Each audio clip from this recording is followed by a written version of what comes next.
Les rencontres de l'heure. Lieu de rencontre où les idées se bousculent. Où la libre expression et la confrontation d'opinions secouent les conventions. Des rencontres où la discussion procure des solutions. Des rencontres où la diversité de positions enrichit la compréhension. Les rencontres de l'heure. Ces journées d'après-budget, ces journées de gueule de bois, ces journées de sidération, ces journées de comment en est-on arrivé là. Et pour comprendre cette journée, et surtout hier, nous recevons bien évidemment notre analyste politique Emmanuel Latraverse. Emmanuel, bonjour! Bonjour! Alors, comment pourrait-on dire, que s'est-il passé? On se pose tous la question, comment en sommes-nous arrivés là? En responsabilité budgétaire, pourquoi nous avez-vous abandonnés? J'irai pas, moi, jusque-là, objectivement. Je trouve ça, je vais t'avouer, moi, je m'inscris en faux face à l'espèce de hystérie collective ce matin face au budget. Parce que c'est assez 11 milliards simple quand même? Mais non, mais attends une minute. C'est assez simple en vérité de comprendre comment on en est arrivé là. Il s'agit de le lire, le budget, dans le détail, là, objectivement. Puis il y a une grosse partie du problème et de l'ampleur du déficit auquel on est confronté qui vient non pas de la délinquance comptable et budgétaire de la CAQ, mais il y a un élément très conjoncturel là-dedans, là. Qui, moi, me fait dire que le 11 milliards est le fruit beaucoup de ce qu'on appelle une tempête parfaite, là. Je ne disculpe pas le ministre des Finances, là, mais je suis pas sûre que, tu sais, je vois le Parti libéral déchirer sa chemise ce matin. Je suis pas sûre que d'autres auraient fait mieux dans des circonstances pareilles. Je t'explique. Ouais. Pourquoi est-ce que le déficit est tellement plus grand? Première chose, il y a un ralentissement économique majeur qui fait que les revenus de l'État ont baissé. Tu vas me dire, on aurait dû voir venir, peut-être, mais ce que le gouvernement ne pouvait pas voir venir, c'est que les surplus d'Hydro-Québec seraient de 1 milliard 25 moins grands que prévu. Et la cause de ça, on dit qu'il n'y avait pas d'eau dans les barrages. Fouille un peu, on va dire que le problème, c'est que les administrations passées d'Hydro-Québec ont négligé de mettre à jour les grandes centrales comme celle de la baie James et de changer les turbines avant qu'elles soient trop vieilles pour gérer les situations qu'on voit maintenant. Donc, pouf, 1 milliard de moins. Après ça, il y a quelque chose qui s'appelle le recensement qui a un impact parce que la proportion de la population québécoise dans le reste du pays continue à diminuer. Pouf! 400 millions de moins par année en transfert du gouvernement fédéral. Et puis, ben, il y a eu un bras de fer monumental au bureau du premier ministre avant Noël autour des négociations du secteur public entre un ministre des Finances qui voulait maintenir le cap et un gouvernement du Québec qui a décidé, un premier ministre qui a décidé qu'il voulait acheter la paix. Ça, c'est un autre 3 milliards, point 2. Puis ajoute le fait qu'on met une réserve pour éventualité, qu'il faut mettre 2 milliards dans le fonds des générations, puis que le gouvernement est encore pris dans une logique où il faut toujours mettre plus d'argent dans la santé à chaque année parce qu'on n'a aucune idée de comment réussir à contrôler les coûts, ben tu te ramasses avec un déficit de 11 milliards de dollars. L'enjeu, c'est pas que cette année, le déficit est de 11 milliards. L'enjeu, c'est quelle est la part du déficit qui va se résorber avec un peu naturellement, je te dirais, avec une reprise de l'économie, quand les taux d'intérêt vont se mettre à baisser, etc. Et quelle est la part du déficit qui est vraiment maintenant ancrée dans la gestion de l'État et qui, elle, devient très difficile à résorber. Et moi, je pense qu'il est là le débat autour duquel le gouvernement est confronté. Alors, tu nous dis tempête parfaite, autrement dit, conjoncture qui nous échappe. Moi, je te répondrais, d'accord, il y a des éléments conjoncturels que tu avances, mais il y a une question de fond qui n'est pas exclusive au Québec, c'est encore pire à Ottawa, qu'on voit partout en Occident. C'est tout simplement que partout, il y a une crise de l'État-providence. Partout, on voit que l'État n'est plus capable de maîtriser ses finances. Partout, on voit qu'il y a un décalage entre les ambitions. C'est comme l'État a toujours de nouvelles missions qu'on lui prête, des groupes, tel lobby, telle tendance, dit ouais, on veut ça, n'oubliez pas ça. Mais le gouvernement Partout, Legault l'État a pris. Puis il y a une bureaucratie, juste terminer là-dessus, les dépenses en santé et en éducation, très bien, mais il y a aussi la bureaucratie de la santé, la bureaucratie de l'éducation. Donc, c'est sûr que quand on a une structure bureaucratique aussi lourde, eh bien, il suffit que ça se dérègle un peu pour que les finances publiques capotent. Oui, certainement, mais je pense pas qu'on peut faire la comparaison entre le déficit à Ottawa et celui à Québec. Évidemment. Celui à Québec, premièrement, est causé par un déséquilibre et un problème fondamental à assurer des services publics qui sont de plus en plus coûteux et difficiles à assurer. Donc, du côté de la santé, on a le phénomène du trou sans fond d'un système qui coûte toujours plus cher. Du côté de l'éducation, on est encore à réparer les pots cassés de coupures absolument faramineuses et d'un système d'éducation qu'on veut immensément égalitaire et dans lequel on sauve tous les enfants et on donne le maximum de chance et donc qui est aussi très coûteux à financer.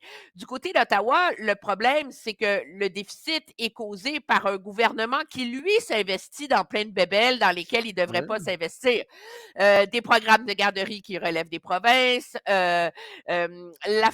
l'assurance médicaments, l'assurance dentaire, et là, on peut passer la liste sans fin de programmes d'affirmation de l'entrepreneuriat, des femmes noires et des je sais pas quoi. Et donc, on a un gouvernement qui est tellement accro au saupoudrage communautariste pour s'acheter des votes à droite et à gauche et assurer de maintenir sa coalition ensemble à coups de milliards, que là, on a vraiment un gouvernement qui ne sait même pas comment.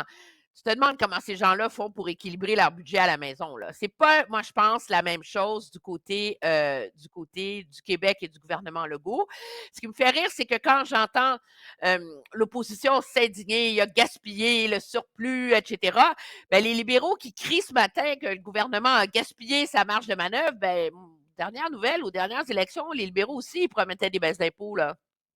Alors, tu peux bien te déchirer la Alors, chemise que les baisses d'impôts coûtent 3 milliards par année, mais je veux dire, tout le monde promettait des baisses d'impôts. Alors, l'enjeu, c'est qu'est-ce que vous auriez fait de mieux pour éviter l'espèce de situation très difficile dans laquelle se retrouvent les finances publiques aujourd'hui du Québec.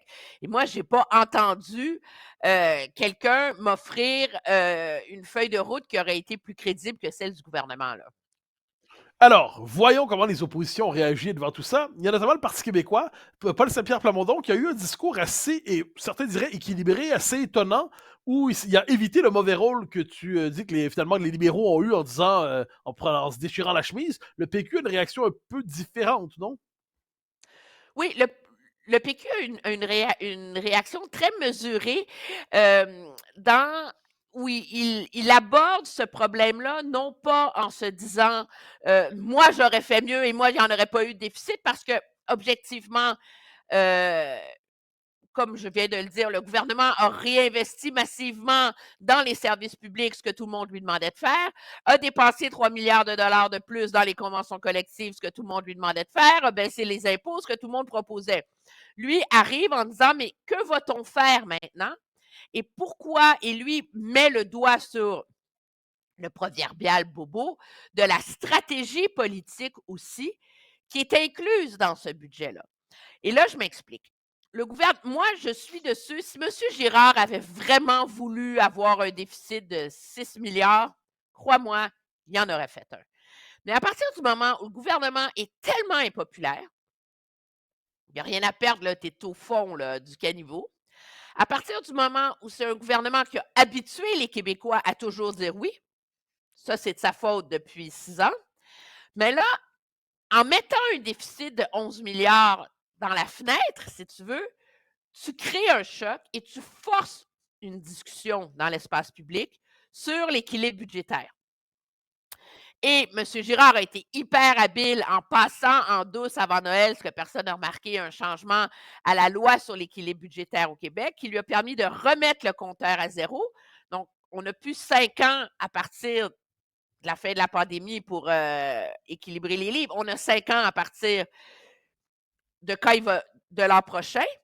Parce qu'il a aussi, c'est aussi donné les moyens de s'acheter 1 an avant de déposer un plan de retour à l'équilibre budgétaire. Alors là, fais le calcul avec moi. Monsieur Ouais. Girard dit en ce moment: «Ah écoutez, c'est trop instable, on ne sait pas quand ils vont baisser les taux d'intérêt, quand l'économie va reprendre. Moi, je pense que mon déficit structurel, c'est 4 milliards, mais il faut laisser la poussière retomber pour vraiment saisir, et cetera. J'ai besoin d'1 an». OK, c'est responsable, me diras-tu.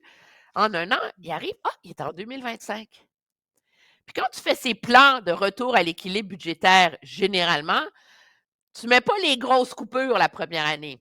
Tu mets un petit peu de coupure, un peu plus de coupure, puis plus de coupure, hein? Alors là, les grosses coupures, les compressions, les vrais choix difficiles, là, tu les annonces, mais elles entrent en fonction en 2026, surtout en 2027. Puis qu'est-ce qu'il y a en 2026? Les Les élections et réélections. ensuite le référendum sur Donc, l'indépendance ça du Québec. donne les moyens au gouvernement de reporter dans le temps les choix les plus brutaux qui vont s'imposer et ça lui donne les moyens de s'acheter du temps et d'espérer, je dis bien espérer, que d'ici là, ces réformes en santé et en éducation vont avoir stabilisé, si tu veux, le réseau de la santé et qu'il sera capable de dire aux Québécois, vous voyez, le risque en valait la chandelle, nos services publics vont mieux et nous sommes un gouvernement responsable, on est capable d'équilibrer les finances publiques. Donc, ils s'achètent le temps pour se Ouais, mais là, refaire une réputation.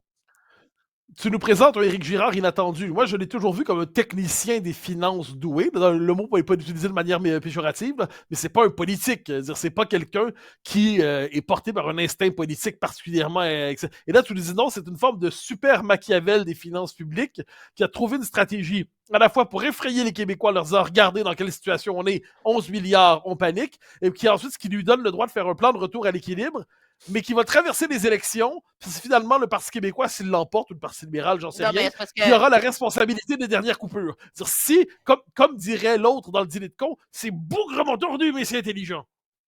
oui, mais c'est parce qu'il n'est pas tout seul, le ministre des Finances, à écrire le budget. Hein. Lui, il arrive avec des scénarios. Il peut faire A, il peut faire B, il peut faire C, etc. Et il y a un premier ministre qui fait les arbitrages et qui, lui, c'est sa job d'être Machiavel. Alors, ils ont un rapport. C'est quand il y a une relation saine entre un ministre des Finances et un premier ministre. Il y en a un, il fait de la politique. L'autre, il fait des colonnes de chiffres et ensemble, ils se retrouvent entre les deux. Moi, je pense que c'est ça le pari de ce budget-là. Et c'est ce qui fait que, moi, je pense que M. Girard, à partir du moment où il a perdu la bataille sur les augmentations de salaire, OK? Ben là, à un moment donné, il faut faire contre mauvaise fortune bon cœur. Comment tu réinscris un narratif politique dans la situation dans laquelle tu t'es placé? Et moi, je pense que c'est le calcul qu'il fait. Et c'est le calcul que démontre, que met en valeur Paul Saint-Pierre Plamondon et qui fait valoir, écoutez, il y a quelque chose aussi d'un peu facétieux dans ce budget-là où on identifie des économies à faire dans les sociétés d'État. Mais c'est comme 100 millions première année, 200 la deuxième, 300 la troisième, 400 la quatrième, 500 la cinquième. Tu sais, il y a quelque chose, tu te dis, OK, c'est comme personne ne s'imagine OK, que c'est vraiment aussi sérieux et mais précis que ça. Et je pense qu'en étant dans le détail, plutôt que dans le 1-800, c'est écœurant, la critique du Parti québécois madame, est beaucoup plus crédible que celle des autres partis d'opposition.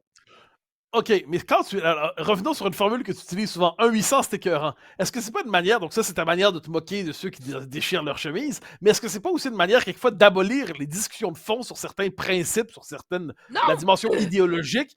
C'est-à-dire là, tu dis, vous vous indignez, vous déchirez votre chemise, alors que dans les faits, quelquefois, qu'une société comme la nôtre, qui a fait l'effort il y a 25 ans d'arriver au déficit zéro, et on sait les efforts que ça a représenté le déficit zéro. Puis ensuite, il y a la période d'austérité avec Couillard. On peut considérer que le gouvernement, sans basculer dans le 1-800, c'est écœurant, fasse preuve d'une certaine légèreté dans la gestion des finances publiques. Et si tu ajoutes à ça le grand Moi, je suis calcul d'accord. machiavélien que tu proposes, Non, mais moi, ben là, c'est la légèreté et le cynisme. je te parle de la réaction à coup de clips indignés de l'opposition. Moi, je pense qu'il y a un débat à avoir sur les choix passés qu'a fait ce gouvernement-là. Il paye aujourd'hui pour n'avoir jamais dit non à personne. OK? Et là, c'est un gouvernement qui va devoir apprendre à faire des choix et donc à retrouver son compas idéologique. Parce que je pense qu'à terme, dans les lendemains de la pandémie, il a été leurré par sa popularité complètement dithyrambique et c'est très facile quand tu as de la marge de manœuvre, que de toute façon, on est en déficit, qu'il faut stimuler l'économie. Et là, tu te mets dans une position où tu dis oui à tout le monde et où tu n'as pas de plan OK. très précis et discipliné. Et là, le gouvernement va être obligé de renouer avec quelque chose qui lui a totalement échappé, qui est la question de la discipline et de la boussole idéologique. Que veut-il? Où s'en va-t-il? Et comment va-t-il le faire? Alors, Emmanuel Latraverse, je m'improvise soudainement premier ministre du Québec et je te prends comme ministre des Finances. Et je te dis, à quel moment aurions-nous dû dire non à telle ou telle demande? Ah, c'est la question que posait Raymond Aron. Raymond Aron disait, un jour j'ai compris qu'en tant que critique et en tant que journaliste, je devais me mettre dans la place du ministre pour apprendre à penser politiquement. Donc toi, ministre des Finances, et moi, premier ministre, ou l'inverse si tu préfères, à quoi aurais-tu dit non? À quoi aurions-nous dû Des dire non chèques? pour ne pas arriver là?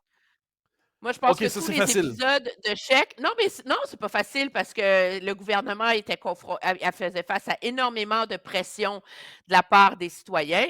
Les chèques, ceci étant dit, c'était ponctuel, hein, c'était un événement de un. Hein? euh, il y a eu beaucoup, beaucoup, beaucoup de saupoudrage dans tous les plus petits ministères qui, objectivement, depuis l'arrivée au pouvoir de la CAQ, ont vu eux aussi leur financement augmenter de plus de 2-3 par année. Et c'est là, finalement, que tu te retrouves à dépenser sur le long terme des milliards dans des missions où tu perds ton effet de levier. Et je pense aussi que le problème du gouvernement, c'est à chercher des façons rapides de patcher, si tu me permets, le problème de la pénurie de main-d'œuvre. On met des milliards dans des programmes de, tu sais,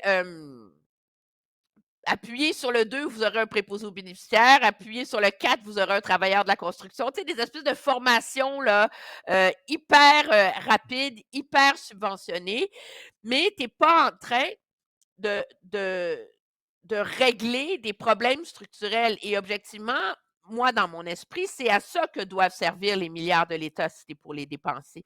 C'est à régler des problèmes structurels pour avoir des solutions à long terme. Quand tu mets en place des programmes, puis les préposés aux bénéficiaires pendant la pandémie, c'était une chose, là. Mais la réalité, c'est qu'on a reproduit ce modèle d'une multitude de façons. Et ça, entre autres, tu me demandes sur quoi je dirais non. Je Hein? pose la question à savoir si on n'a pas finalement dépensé énormément d'argent dans ces programmes-là pour avoir des solutions rapides plutôt que de s'asseoir et chercher des solutions pérennes pour l'économie québécoise. Je considère qu'il s'agit d'une demi-réponse, donc on reprendra cette discussion dans le rôle de ministre des Finances. Emmanuel Latraverse, merci infiniment. On se reparle demain. Au revoir. Chers amis, c'était un plaisir de vous parler. Nous nous retrouvons demain pour poursuivre le décryptage de l'actualité. À demain.